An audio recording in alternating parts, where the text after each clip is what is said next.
stirs up sadness that people would be so unhappy with being in this beautiful country of ours called Canada and wanting to separate Canada into little pieces. It doesn't make sense to me. In today's conversation, we talk about national identity, regional tensions, and what it means to feel connected or even disconnected from a country. This is the Every Person Podcast, conversations with ordinary people about how they see the world. I'm 85, Urban, Ontario, and I go by the handle Learning Out Loud. This is a space for slowing down and working through ideas together.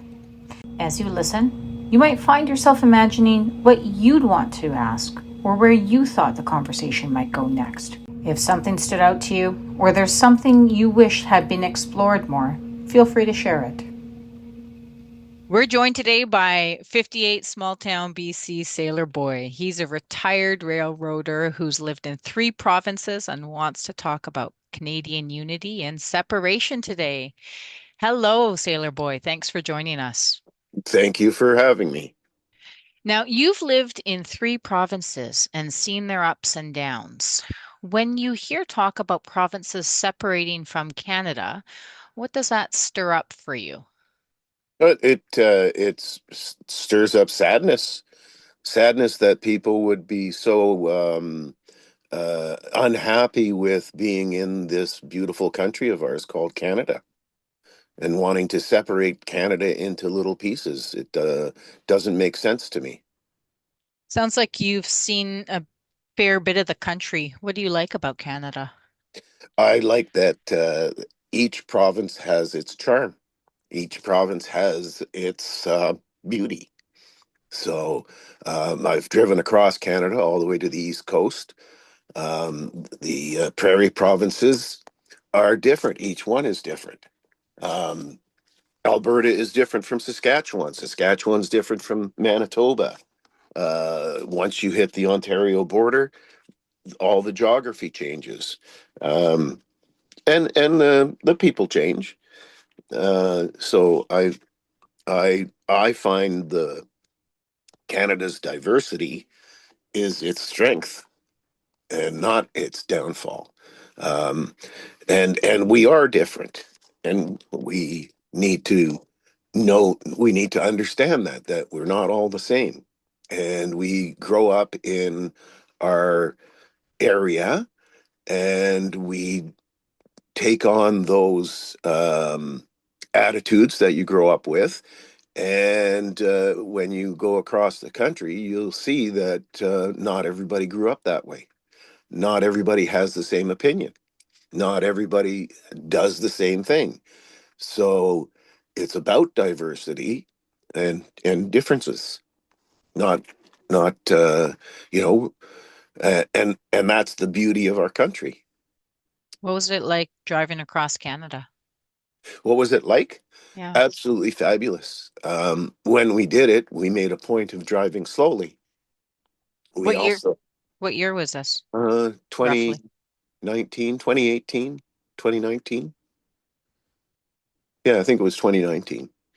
Um, and we chose to not take the number 1 highway. We chose to drive on the secondary roads, and we also chose to spend at least 2 days in each province, because you can drive through a province in 1 day, but we wanted to see more of it, more of each province, and it was a wonderful experience. You're in BC now. Do you have any other provinces that are close to your heart? Well, I was born in Quebec, so yes. Um, I I was born in Montreal, in Quebec, and so Quebec does hold a it's dear to my heart.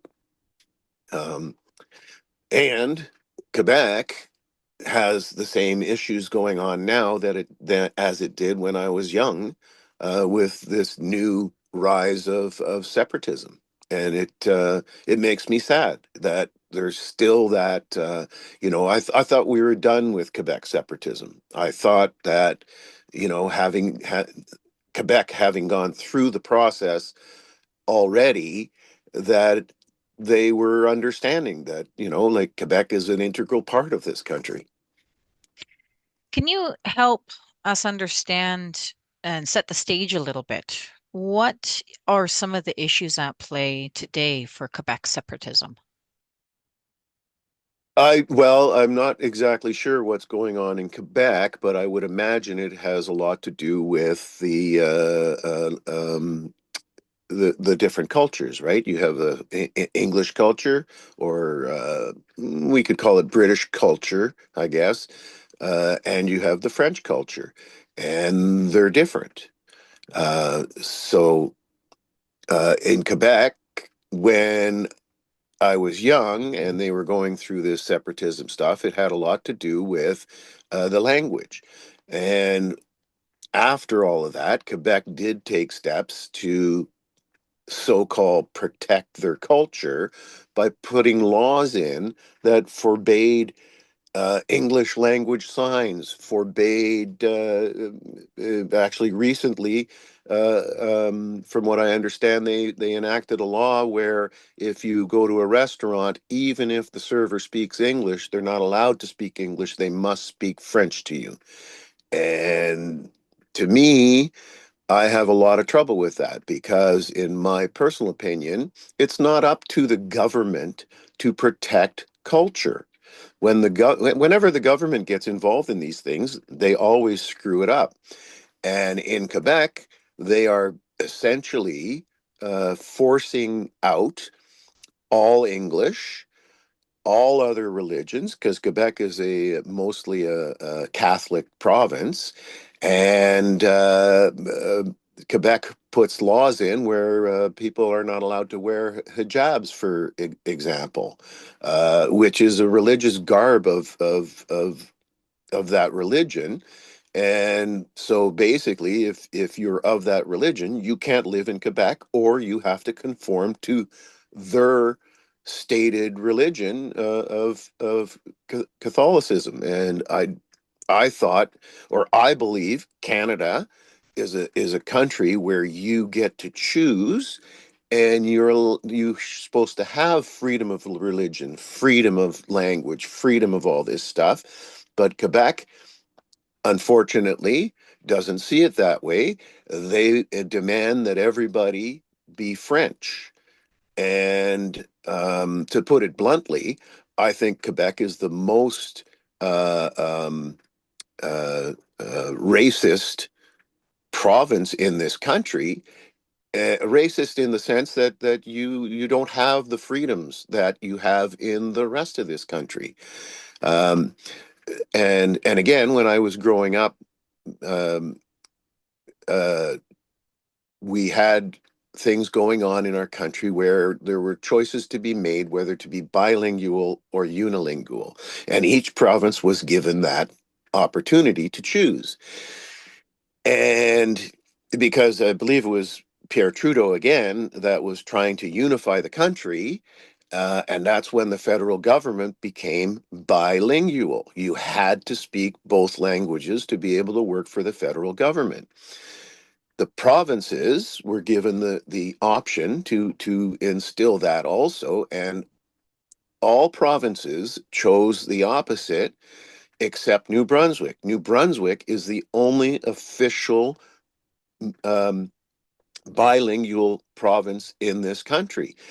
Every other province chose their language of choice. British Columbia is English, Alberta, Saskatchewan, Manitoba, Ontario, they're all English. You don't have to learn French to work for the government in those provinces, except New Brunswick. New Brunswick, you have to be bilingual, and federally, you have to be bilingual. I I don't necessarily agree, but that's what brings unity. And by the rest of the provinces sticking to we're only English, that's possibly why Quebec even went through the whole process of separation, because if the rest of the country is not willing to accept French as the second language, but Quebec itself chose only French. So we have one province French only, most other provinces English only, and one sole province, New Brunswick, that is bilingual.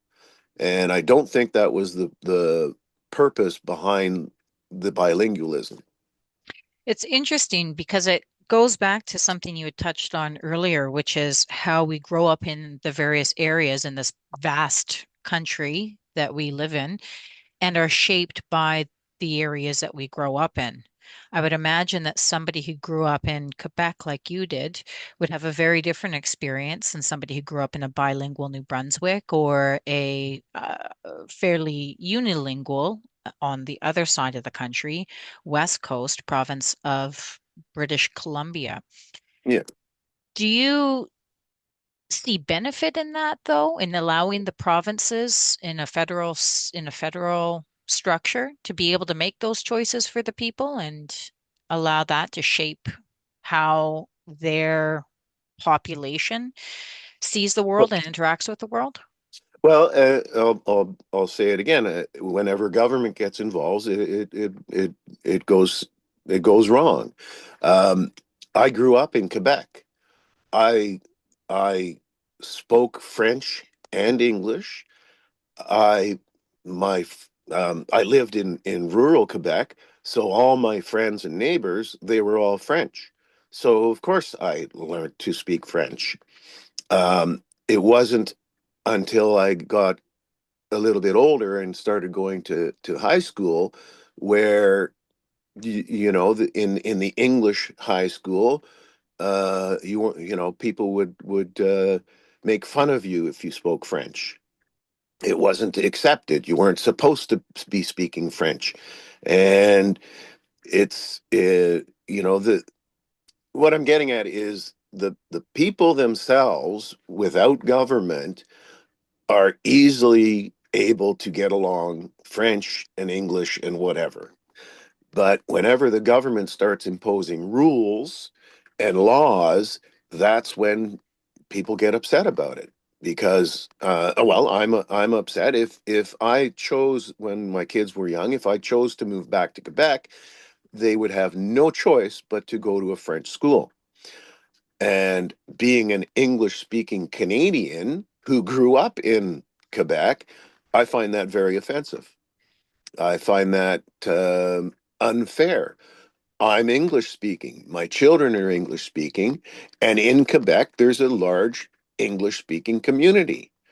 But if you're a new immigrant to Quebec, you are forced to send your children to French school. I don't think that's right. I think, and again, it comes back to I thought Canada was a free country where we had freedom of choice, but in Quebec, you don't. Have you ever heard of the melding pot versus mosaic approach to Canada? One of them is we all come here with different cultures, and it's often used when people come from other countries. But I think, based off of what you're saying, it also applies to people living in different provinces. So you would bring your experiences from different provinces or different countries to wherever you move, and you either stay in a mosaic so you can keep those attributes of your upbringing, where you came from, your history, Your and culture. yeah, your culture, exactly. It's a good way to put it. And it becomes part of the mosaic versus a melding pot where everybody brings their culture, but you join into one new group versus keeping a more distinct mosaic. Okay, yeah, I understand what you're saying. And so in our country, we have that. We have Chinatowns in most major cities. We have communities of different, in Vancouver here, there was a time when you could say that Surrey was predominantly East Indian and Richmond was predominantly Asian, right? So the culture of Richmond is more geared to Asian culture, and the culture of Surrey is more geared to East Indian culture. It's not the same anymore. I see, it's changed quite a bit, but There's Dutch communities in the Fraser Valley. We Canada has that. We have that, and we don't need the government to protect those cultures. The point being that culture is something that we protect ourselves. Um, uh, I grew up Dutch. My parents were Dutch, and so I have Dutch things around me. I gave wooden shoes. Um, so in in my way, I'm preserving my culture, and I didn't need a government to tell me that wooden shoes are important. I know they're important. I know the language is important. Um, so Canada invites anybody to come to this country, and we're all allowed to retain our culture, except in Quebec. Your culture is not allowed in Quebec. You're not allowed to be English speaking. You're not allowed to be wearing a hijab. You're not allowed to do all these things that in the rest of this country you are allowed to do. How does this conversation differ, or does it, from the previous? You had mentioned the earlier, I think around 1995 separatist talk. How is it different today, if at all? Oh, what's going on in Alberta? You mean like right now? What's More, I was more curious about Quebec oh, because this isn't the first time that we've broached this conversation as a nation with right. Quebec separatism. And I was actually surprised to hear that there's a sudden movement in Quebec of separatism. I was surprised by that because, like I say, I thought this was resolved years ago. It was already, we've already gone through this process, and it was a violent process at the time, and come out the other end. Um, and to me, sadly, Quebec took on the position that we don't want no English here. And it bothers me because Canada is supposed to be a diverse country. We invite all kinds of cultures. We have Jewish cultures, we have Iranians, we have all these cultures, and everybody's allowed to retain their culture for themselves. But in Quebec, the government decides for you. And what the decision that the Quebec government has made, I find very offensive. Now, let's maybe switch over to Alberta. What's going on there? Now, Alberta is a whole different thing. Alberta isn't about language. Alberta is about money. Albertans feel that they're cheated by Canada. Albertans feel that they send all their money to Ottawa, and then the federal government doles it out to every other province except Alberta. What they're not understanding is Alberta doesn't send money to Ottawa in that sense. It's called income tax that we all pay. Everybody in every province pays income tax. Alberta happens to have the um, a large population of high-end earners, higher than most other provinces. So it just so happens because they have the high-end a majority or a lot of high-end earners that their taxes are greater than all the provinces. Those taxes go to Ottawa and then are dispersed by the federal government as far as I'm concerned, in a fair manner.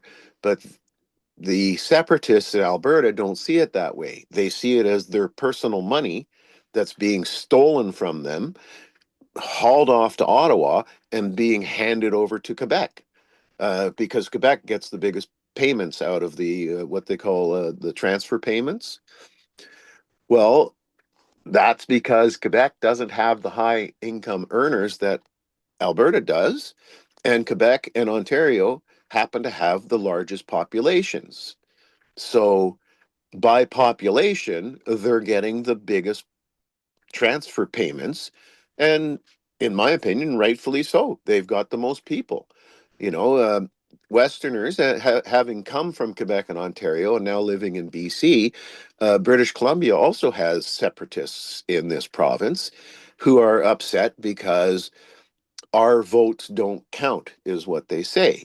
You know, once Ontario and Quebec have voted, that's what's going to happen. Well, that's because that's where the population is. The Canadian population lives in Quebec and Ontario predominantly over all of the other provinces. So it stands to it stands to reason that their votes don't count more, but there's more to count. Hmm. And so you have the money that's going from Alberta to the other provinces, and it seems like that's fine and dandy for you in order to have a more equal country and share the wealth, literally. That's literally the yes, that's the point. And how do you feel about the government playing a role in that instance? The Alberta government right now, oh, I feel that Danielle Smith is promoting this separatist movement. Um, there was already an established way to start a separation, and that meant that you had to have a certain number of signatures on a petition. Danielle Smith enacted an Alberta law that reduced that number by over two-thirds. Hmm. So suddenly, separatism, the ability to separate from Canada, became much closer. You don't need nearly as many people to sign a petition anymore. I believe the numbers were 600,000 was the original number that in Alberta they would have to have at least 600,000. Danielle Smith introduced a brand new law that they only need 170,000. It's a significant difference, isn't it? It's a huge difference. So now you're talking about less than one quarter of the population needs to be upset and want to separate, and that starts the process. Whereas before, you needed close to half of the population to start that process.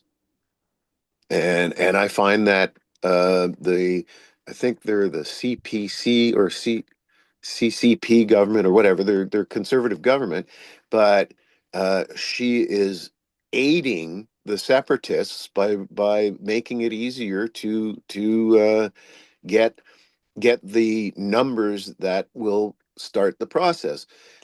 Even once the process starts, that doesn't mean they're still going to be able to separate, but it just it if put it this way, if you lived in Alberta and didn't want to separate, you suddenly got a huge problem because now the separatists don't need a lot of signatures. They only need 170,000 signatures as opposed to 600,000.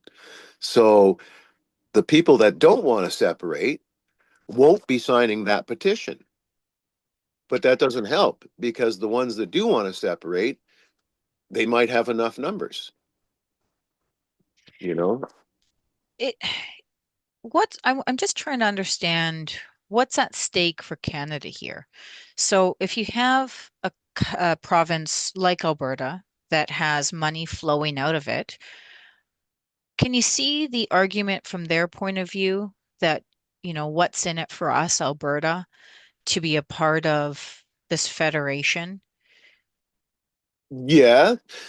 Um, if if you believe the rhetoric around the separation, then hell yeah, yeah, I'd be all about it because what the separatists are saying is that their personal money is being shipped to Ottawa, the federal government.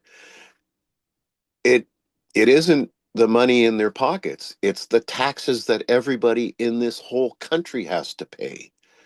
And so if I believed the rhetoric coming from the separatists, I'd be on board with them because I too would be going, hell yeah, they're stealing our money and giving it to everybody else. But that's not the fact. That's not the truth. But you're saying that we all pay taxes. We all have income taxes and we all pay the same, we've all agreed and we all agree just by living here, by being citizens, that we pay the same amount of taxes, Correct. but that Alberta has a higher proportion of high earners, I think you had mentioned. Yeah. So it's not their money, it's the same money that anybody would be paying. If you make $100,000 a year in British Columbia, you have to pay a percentage of that to the federal government in taxes. It's the exact same amount in Alberta and every other province. There's no provinces that have lower income taxes than another province. We all pay the same income tax. Mhm. And it's the taxes that are going to Ottawa and then being redistributed to the have-not provinces. That was the whole point to the transfer payments, was to help the have-not provinces. Alberta has resources coming out their ears, and not just oil. They have all kinds of resources. Um, so that province has a lot. But now take PEI. They don't have any resources. They've got potatoes. That's, it's a small island. It's a province. PEI is a little tiny province in Canada that has very little. They've got potatoes. So if we're all Canadians, are the people in PEI not entitled to the same cost of living as the rest of us? According to the separatists, fuck them.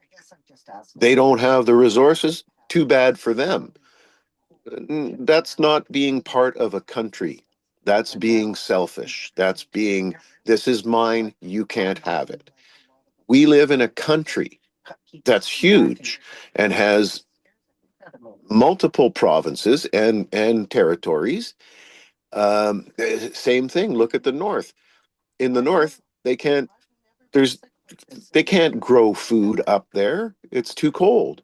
So we ship food up there. And the separatist attitude is, fuck them. This is our food. And I don't think that's an attitude that makes you a good Canadian. I think that makes you a bad Albertan myself. Like, we as a country are helping each other. And it's unfortunate that the people in Alberta happen to live in the richest province of our country by resources, which is wonderful for them. But there's many other countries, most countries, where those resources belong to the country, not the province, right? So if we as a country decided to hell with that, all everything goes to Ottawa and they'll dole it out from there, we wouldn't like it that way either. It's interesting because I feel that in recent years, the sense of Canadian pride has gone down. And I use the example of celebrations on Canada Day being muted in recent years. Have you noticed that as well?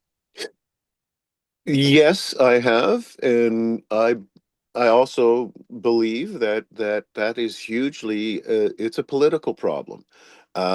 It's very unfortunate for this country, but we have become polarized, much like the United States.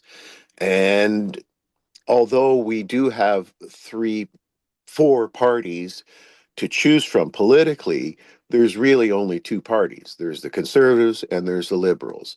The Green Party has very small numbers. The NDP also has small numbers. So we're now in a state in our country where if you're not a conservative, you don't belong here. Or if you're not a liberal, you don't belong here. There's no middle ground anymore. There's no compromise anymore. Um, if we have a liberal government and you're a liberal, you're happy. But if you're a conservative, you're totally pissed off. If we have a conservative government and you're a liberal, you're now pissed off because you're not accepting anything that conservatives. You're not you know, we're picking sides, and I don't think that's a good way for politics to work, because we should be compromising. We should all be compromising, and it doesn't matter which government's in power. Uh, we, the people, shouldn't be at each other's throats because the other party won.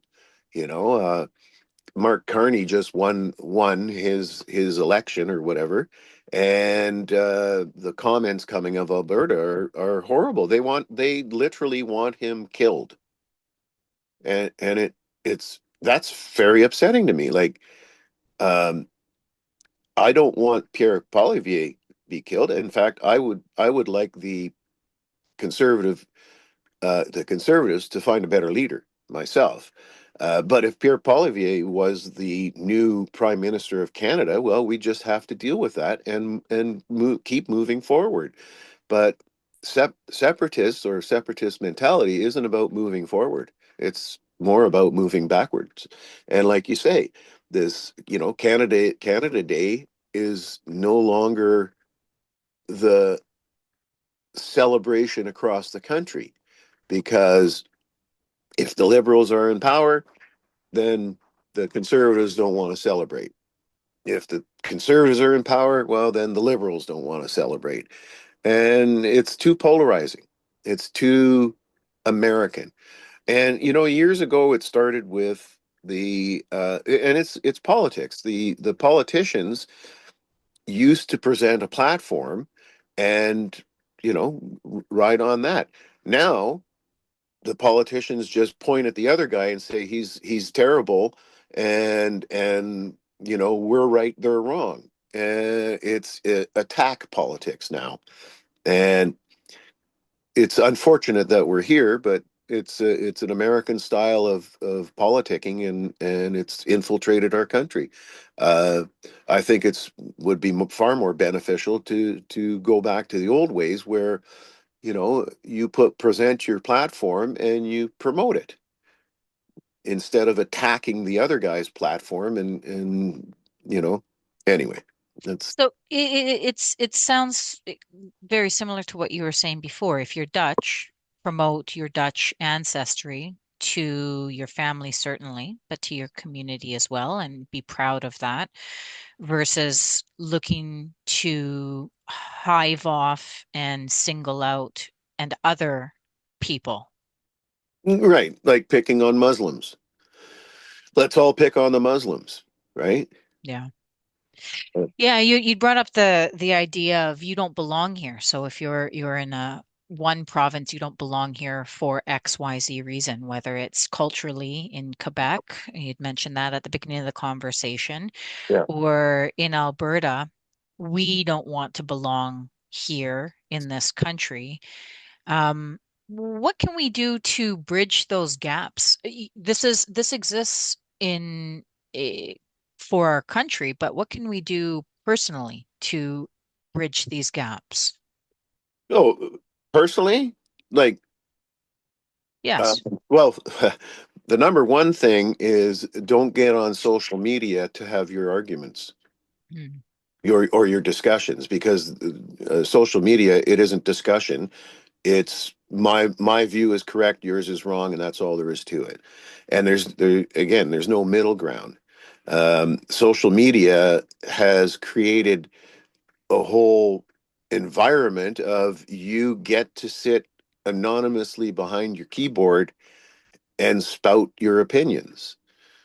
And if you were face to face with someone, you might be a little more careful with what you're saying. How comfortable are you expressing these opinions to in general conversation? I do. I do. Eh, Um, my good friend from um,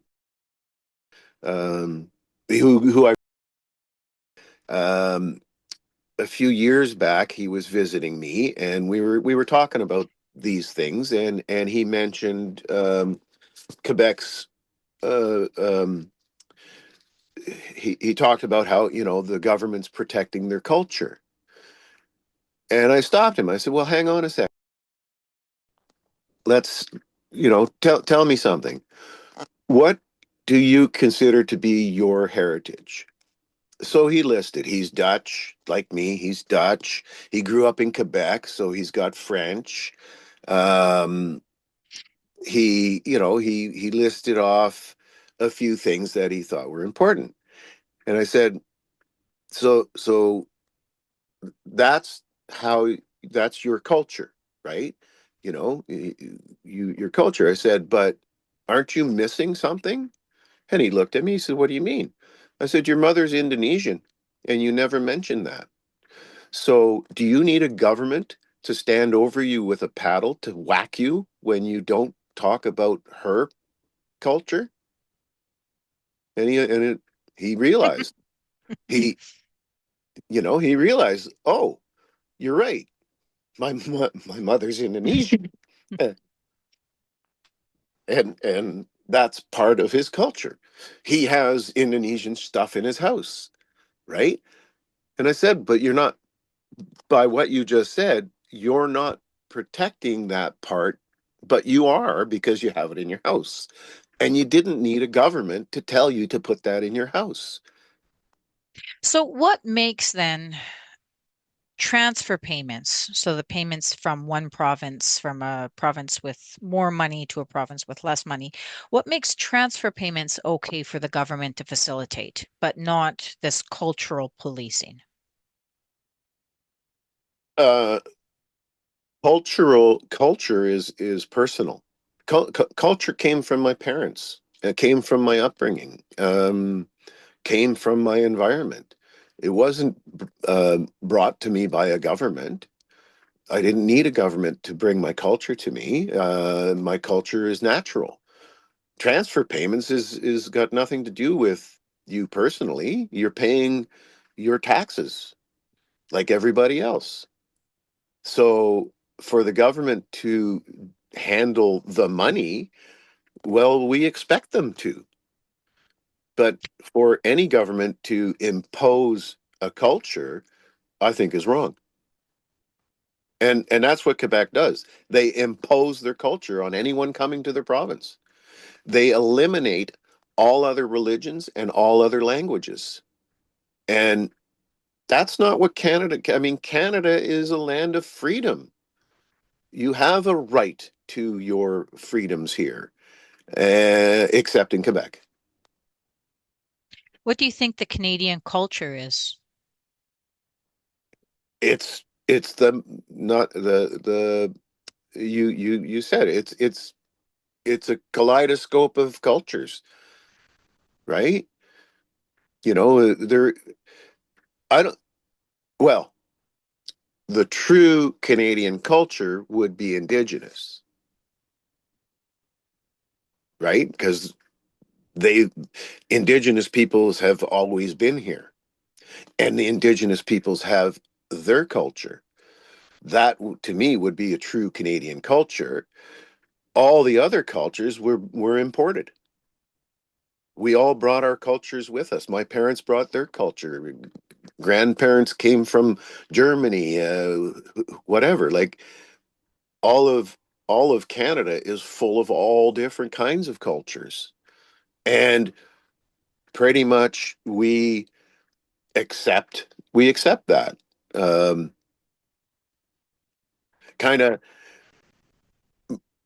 in some ways there's some pushback now because we have a new culture coming in, the Muslim culture coming in that is trying to impose Islam on the rest of us. And that is just like Quebec imposing French culture on everybody that comes to Quebec. Um, is Islam, if you're Islamic and you want to come to this country, you're welcome to come to this country and you're welcome to hold on to your culture, but you're not welcome to impose it on the rest of us. We already have our own cultures. I have mine, what I grew up with. You're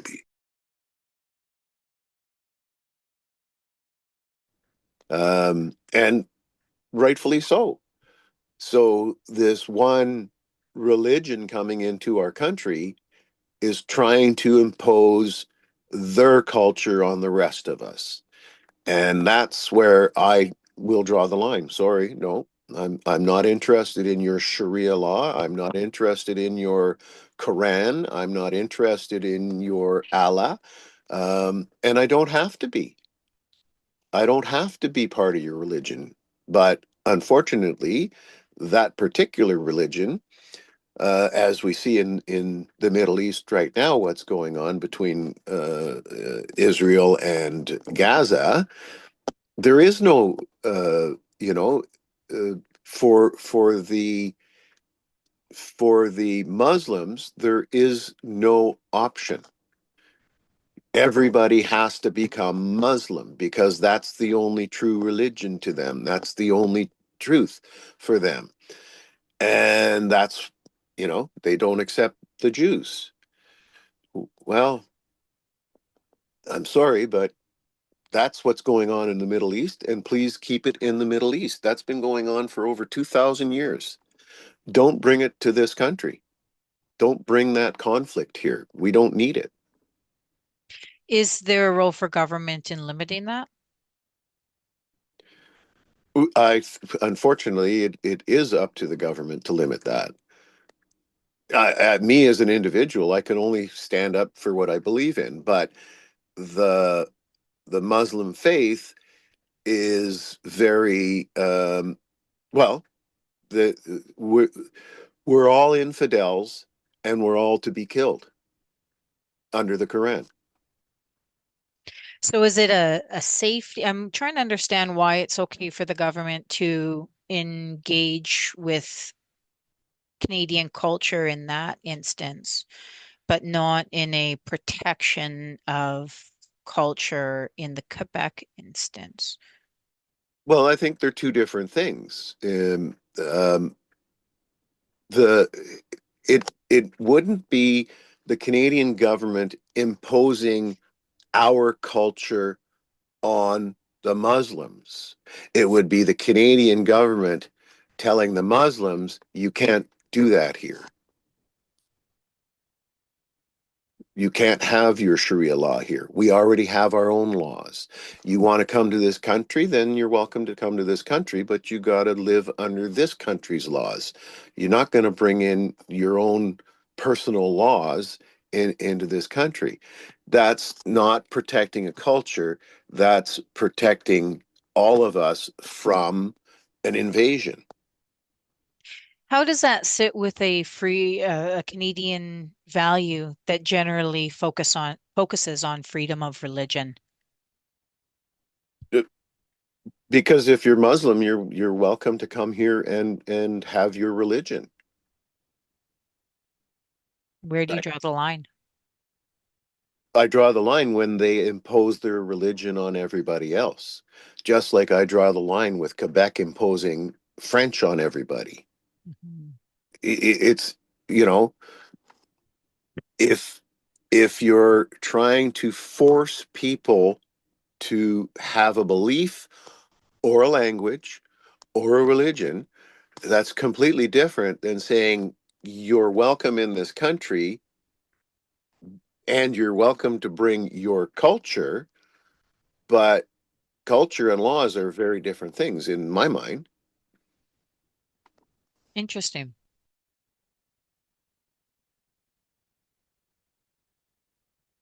Hmm. Do you have any friends who practice who practice Islam, who are Muslim?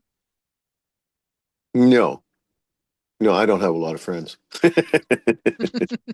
Is that something that gets smaller and smaller with age? Friend circle, yeah, possibly. um, Now, I think a better question would be, would I be willing and accepting of a Muslim friend? Absolutely. As long as that Muslim friend isn't trying to impose their beliefs on me. It's just like a Jehovah Witness coming to my door and trying to impose their religion on me. No, thank you. I'll close the door. I'm not interested in your religion. And all they're interested in is trying to convert you to their religion. Well, I don't have, by the way, I don't have any religion. I don't follow any faith.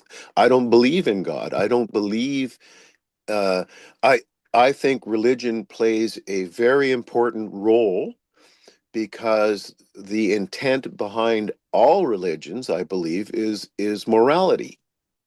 And that I believe in, being a good person. But, you know, Christianity itself, you've got so many different forms of Christianity that are all fighting amongst themselves because our interpretation is better than your interpretation. And that's where I lose interest in religion because that's not being a good person anymore. You Right. you had mentioned earlier the challenge of having these conversations on social media and that they're more apt for face-to-face conversation. How do you find common ground when your version of being a good person is different than somebody else's version of being a good person? Um, well, like, if the other person's version of being a good person isn't being imposed on me, that's fine. You can have your opinion. You're welcome to your opinion. You're welcome to what you believe, but you also have to respect what I believe. So it comes down to mutual respect, it sounds It like. comes down to, yeah, being respectful of each other. How Absolutely. in a heated conversation where you disagree with somebody on any of these topics and vehemently disagree, how do you make sure that you leave that conversation in a state of mutual respect and leave that relationship intact? So what you're asking me is if I met a Muslim on the street and they were imposing their beliefs on me and I disagreed with them, how do you keep that civil? Is what you're saying? Like, Yeah, how do you keep that civil? yeah. Well, I would ask the Muslim to stop imposing their beliefs on me, and that probably wouldn't go over well. So I don't know if there is a way to, you know, to, to I don't know if there's a way to have that conversation. I'm also thinking of an example you often hear talk lately in the news, and this might be more of a United States thing, but as you have mentioned, you see some of this coming over into Canada as well, this thread of conversation, where if somebody doesn't hold the same political views, be even if they're a family member of yours, that they're not going to be a part of your life anymore, and people are making those active choices. I'm Oh, thinking, my no, I don't think so. My is a blue conservative, and we can have civil conversations. Um, I I try not to have political conversations with him because we're coming from different sides of the table. But when we do have conversations, it doesn't turn into you're right, I'm wrong. Um, you know, I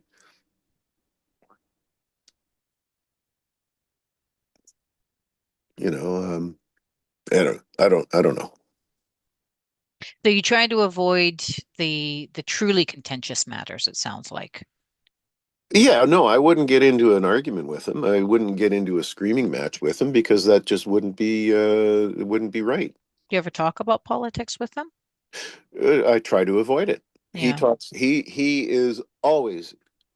To, that's what comes out of his mouth is politics, and he's always talking about liberals in a very degrading way. And I just avoid the conversation because I'm not interested in getting into an argument with him, and I'm also I'm a liberal. I'm sorry. In I believe in liberalism, uh, which which really bothers me right now. How liberalism has been turned into the left.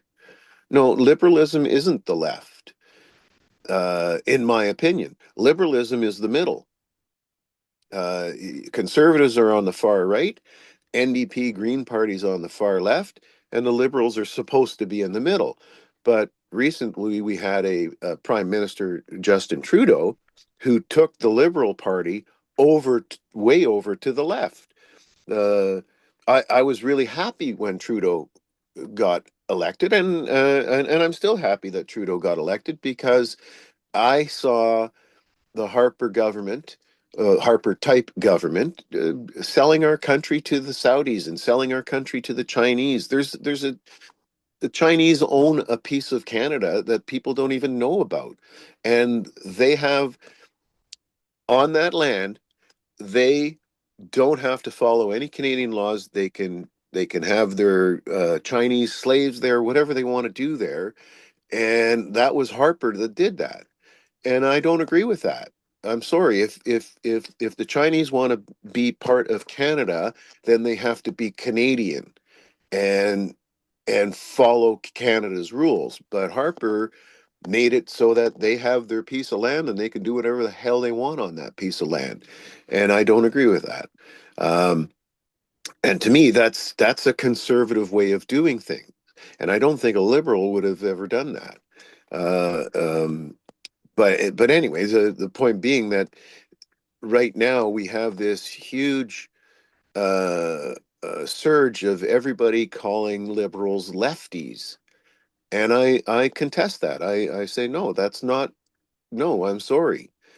That the Liberal Party can be on the left and on the right, and should be on the left, on the right, because the Liberal Party should be in the middle. It should be uh, a balancing thing. So, Where is this piece of land that the Saudis own? no, no, what Harper did was forget exactly what it is, but it had to do with agriculture. And the farmers in the prairies even bid themselves to be I forget exactly what it was. I don't think it was dairy, but it's something to do with agriculture. And Harper sold that at a lower price than the Canadian farmers themselves were putting up to the Saudis to control. And it's like the Wheat Growers Association or something like that. I can't remember exactly what. I'd have to look it up. And to me, that was a total sellout because we had Canadians that were wanting to be to have that. And Harper, for whatever reasons, sold it to the Saudis. Now the Saudis control part of our country. Uh, so now the land part, the Chinese part, and again, I'd have to look that up too, but it's somewhere in the prairies up In the north. prairies. Hmm. Yeah, somewhere in the prairies. I think Saskatchewan, north. Eh? Oh, Vicky Victoria would know, but uh, that to me is a conservative government selling out its own country. And that's why I'm a harsh non-conservative. I'm sorry, I don't agree with what they do. Um, Conservatism to me is uh, uh, they reduce services, increase fees, are heavily biased to big business, not small business, not the common people. So yeah, I'm definitely not a conservative because I believe in Canada. I believe in helping everybody out that needs help, helping PEI out. Alberta's got money pouring out of their pockets and don't know what to do with it. Well, I know what to do with it. Give some to PEI because they need it. They got nothing but potatoes there. You know, so uh, It's helpful to have a bit of a definition as well, because like you mentioned, the term liberal has shifted perhaps over time, but can even shift from conversation to conversation. So I think it is helpful when you're identifying with something to have the definition that you've given. I wonder if social media has made it more okay to talk about what was previously taboo. You hear that around the polite tables, you wouldn't talk about politics, religion, etc. And now with the advent of social media, that seems like all we're talking about. And I don't know that we're necessarily better off for it. My question is, does it help us to talk about things that we don't agree with when we don't agree with each other? Does it help us to talk about that? Uh, Or should we keep our opinions politely to ourselves? no, I think it does help. But as long as it's a civil conversation, and that's the problem with social media is it usually comes round to just name calling and you're wrong, I'm right. There is And no there's no conversation in the social media. It's this is my opinion and I'm right. You're wrong.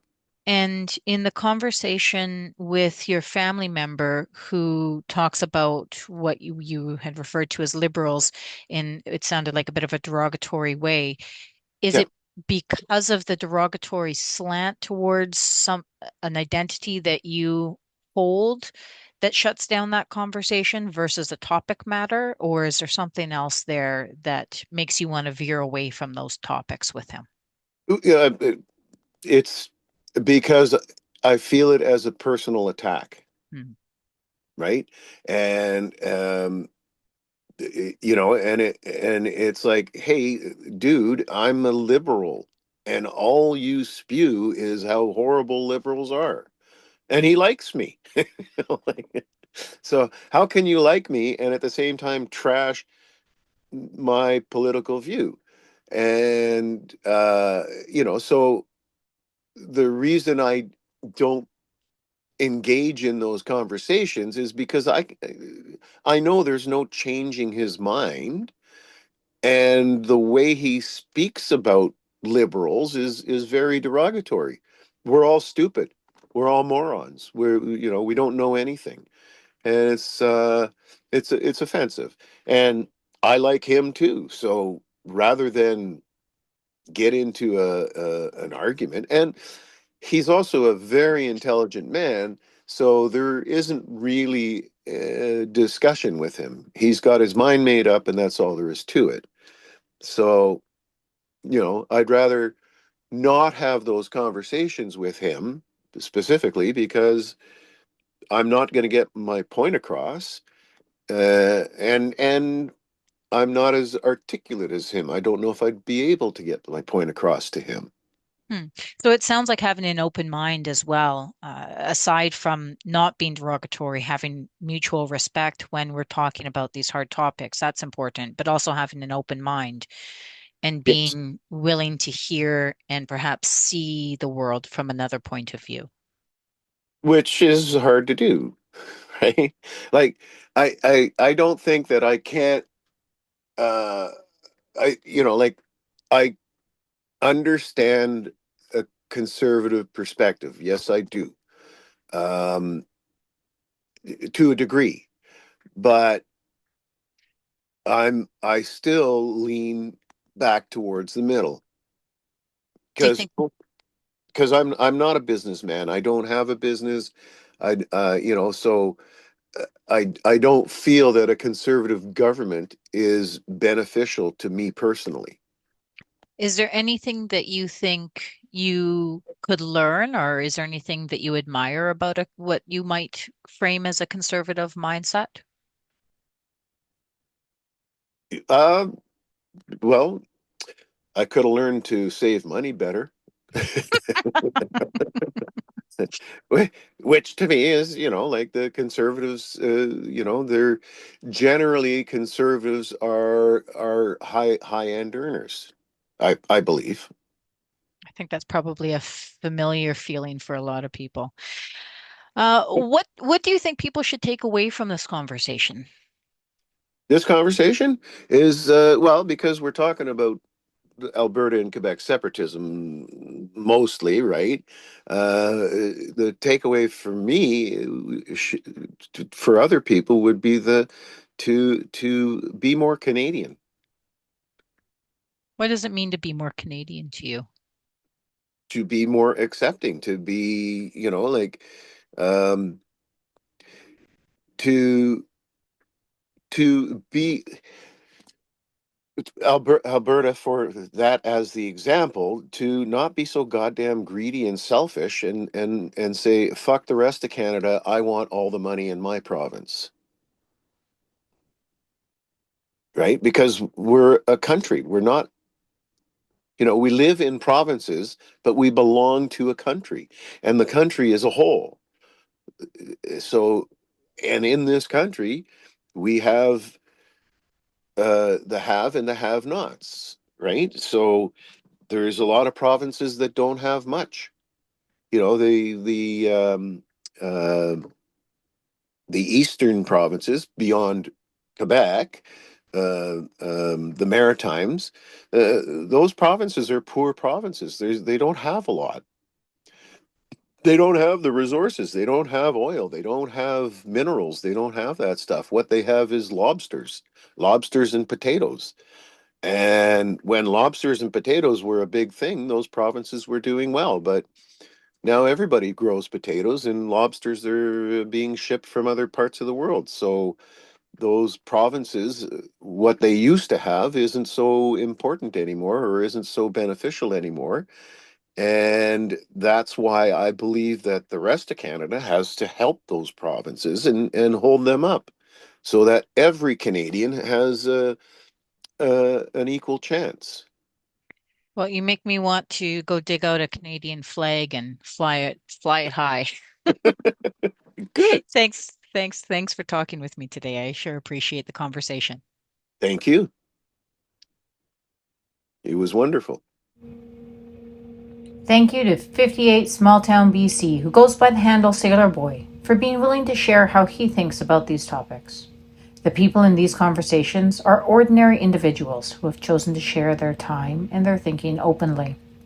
If something in this conversation made you reflect on your own views, or left you with a question you would have wanted to ask, that's very much in the spirit of this project. Thanks for sharing your time with us.